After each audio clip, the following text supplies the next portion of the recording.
few days ago, the Chilean miners began a pilgrimage in the Holy Land. Rescued last October after nearly 70 days underground, one by one, governments in power for years are falling in the Middle East. What is the future of this region? Sami Basha, a professor at the University of Hebron, speaks on camera. The 25th International Jerusalem Book Fair has been a great success. Some of the world's most distinguished writers were in the city once again to celebrate Hebrew culture. Inaugurated 3 years ago, according to the wishes of Cardinal Martini, a Bethlehem institute which teaches leadership is growing steadily. For centuries, the Franciscans have cared for the place where, according to tradition, Jesus wept over Jerusalem. Nearly everyone remembers the 33 miners who were trapped in a Chilean copper mine during October last year, and how they were dramatically rescued after nearly 70 days underground. Chilean President Sebastián Piñero said at the time that they were experiencing a kind of rebirth, and it seems that this was true in more than one sense. This week, 25 of the miners and their wives are on pilgrimage here in the Holy Land at the invitation of the Israeli Ministry of Tourism, and a belief that some of the miners experienced a religious conversion in their enforced stay far below the surface of the earth seemed to make this journey highly appropriate. At a press conference in Jerusalem on the day of the miners' arrival, their representative, José Enríquez, said he certainly saw the pilgrimage in this light. Yes, certainly. We accepted the invitation because we think it is a privilege to be here. At the same time, I think it is a calling from God. And when we think of the millions of people who were praying for us while we were down in the mine, then it certainly seems to be an answer to the prayers in which we cried out to God from far below the earth.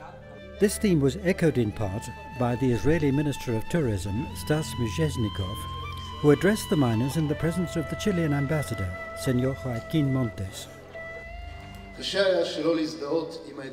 For you, this may be in part an opportunity to express a kind of thanksgiving. For us, it's a unique opportunity to meet a company of people who made history, thanks to their spirit of perseverance, tenacity, and strength. Everyone greatly admires the friendship and courage which you have shown in one of the hardest trials any man can experience. On the following day, the miners walked from St. Stephen's Gate in the old city of Jerusalem to the Basilica of the Holy Sepulchre, which local Christians call the Basilica of the Resurrection. And perhaps it is not too much of an exaggeration to say that their dramatic rescue from the mine had been a kind of resurrection. It is difficult to imagine the thoughts of these brave Chileans as they walked along the Via Dolorosa, which commemorates the sorrowful journey in which Christ carried his cross to the hill of Golgotha, where he would die for mankind.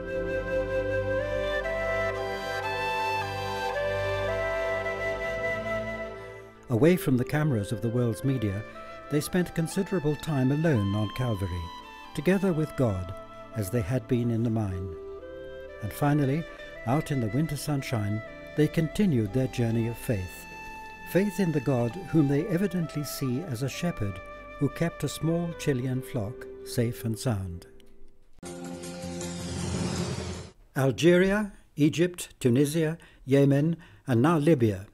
Dictators who are or were in power for many years in the Middle East are being toppled. A wind of change is blowing in the region, and no one knows what will happen in the months ahead. We asked Professor Sami Basha of Hebron University for his comments. What I saw in the main squares in Egypt were young people who wanted to express their claims and their dignity before the international community, which has long ignored the suffering in Egypt. The events in Egypt triggered similar revolts in other countries, yet these had different characteristics. From what we have seen in Libya, there is more violence there. I stayed in front of the television following the events, and to be honest, I am proud of these people, who without violence managed to obtain freedom. Certainly we are worried what will happen next. It makes me think of the fear that the Western world has of what's happening in the majority of Arab countries.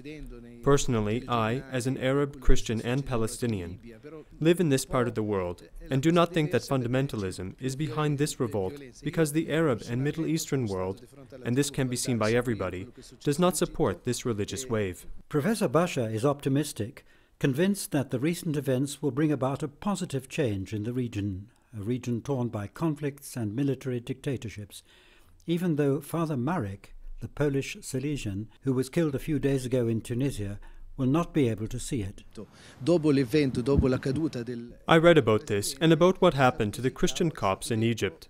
After the president's fall, global media said that those who were behind this revolt were not Muslims, but a minister from Mubarak's government. So I wouldn't go by appearances and start accusing people of being behind this death. Certainly, we are sorry to hear that a Salesian, one of us, was killed in this way. This is terrible, but in a land of mission, I believe testimony has its price.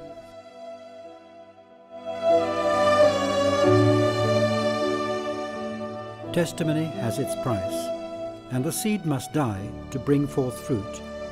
Thank you, Father Marek.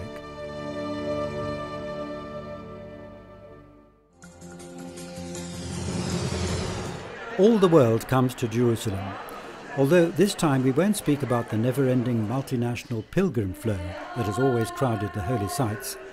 We will instead talk about the many writers who gathered in the Holy City for the 25th edition of the book fair. The fair features literature from many countries, from the latest books to classics, from bestsellers to attempts by emerging authors. You can attend a literary cafe, wander from stand to stand, find bargains, or simply just take a book and start reading. Guest of honor Umberto Eco was there to present his latest book, The Prague Cemetery, and during the fair's 5 days, visitors had an opportunity to rediscover the value of Jewish literature, as the distinguished writer and television host Carlo Lucarelli confirmed. I am very curious about Jewish literature and Israeli authors. I have read many of their books, and from some I learned a great deal, most of all how to develop a certain type of narrative. Benjamin Tammuz, for example, is an author I like very much, and also those Israeli films we are able to see in Italy are very interesting, and I am keen to see all the rest of which I am not aware, because obviously only what is translated reaches us. At least here I can get a hold of it and read it in depth. Open doors to culture, and also eyes wide open to current affairs. Signor Lucarelli, who is familiar with drama, tells us why we can't forget the delicate international situation. I am a careful observer of this, and I believe something is happening that will change the region, and also the world. Because when something changes in an important area of the world, surely everything changes in the following years. It can, of course, be positive. I mean, everything can change for the better. Even as things get worse and trouble arrives, I hope that someone who understands the situation better than I do can deal with it and release energy towards improvement. As much of the Arab world calls even louder for policy changes, a developing leadership institute in Bethlehem is educating students in terms of responsibility. A brainchild of Cardinal Martini, it has been set up by the University of Bethlehem, where the Cardinal Archbishop Emeritus of Milan received an honorary doctorate. Many friends of the university had supported the idea and helped to secure funds to develop the project.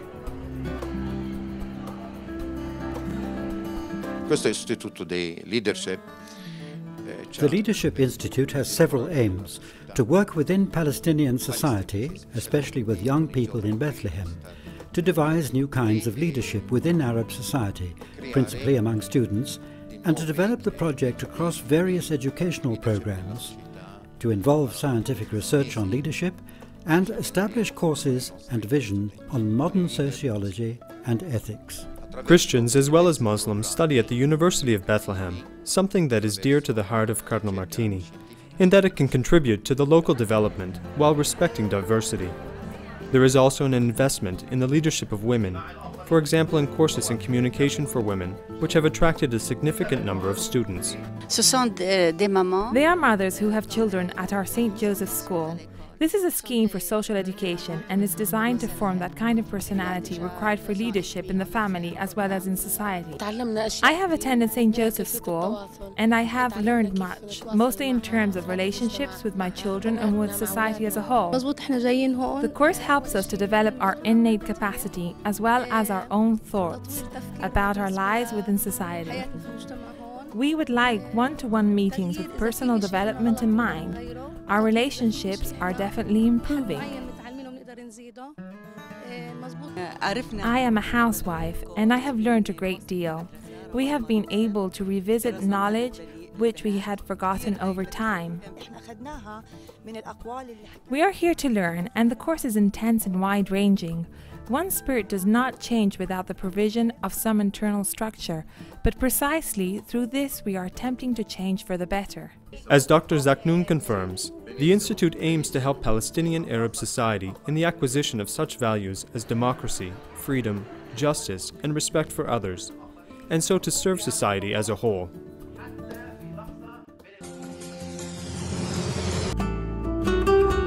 A little sanctuary, yet one with great significance, and one which affords a panoramic view of Jerusalem. From this place, Jesus looked out over Jerusalem on his final pilgrimage. The Church of Dominus Flevit, Latin for the Lord wept, is built on the western slope of the Mount of Olives and belongs to the custody of the Holy Land. Many pilgrims come here every day to empathize with Christ. In 50 years, important archaeological finds have been made here. For example, a Byzantine cemetery and a number of tombs and sarcophagi which indicate that they are from the first Judeo-Christian community in Jerusalem. There are Jewish tombs from the time of Christ, and 7th century mosaics from the ruins of a Byzantine church have been incorporated in the present shrine, which was designed by the celebrated architect Antonio Barluzzi and built in 1955.